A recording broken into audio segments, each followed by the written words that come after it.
Welcome to Kenton's videos. Enjoy the video. In this video, I will explain how to change a Ford Transit tire. First, prioritize safety by parking your van on a stable, level surface, well away from moving traffic.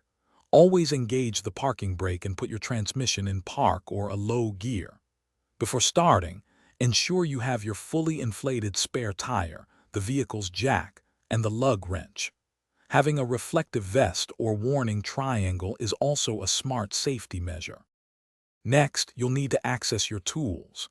In many Ford Transit models, the jack and lug wrench are conveniently located in a compartment under the passenger seat. The spare tire is usually stored underneath the rear of the van. Use the lug wrench to lower it.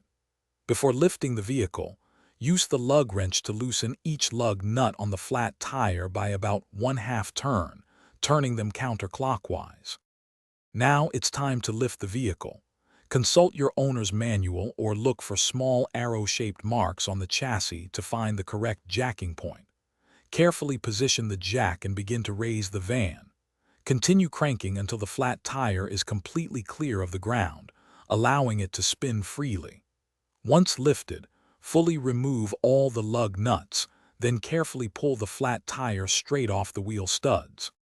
With the flat tire removed, carefully lift and mount the spare tire onto the wheel studs, ensuring it sits flush against the hub. Hand tighten all the lug nuts in a star or cross pattern until they are snug. Then, slowly lower the vehicle completely to the ground and remove the jack. Finally, use the lug wrench to fully tighten all the lug nuts securely, again using a star pattern for even pressure.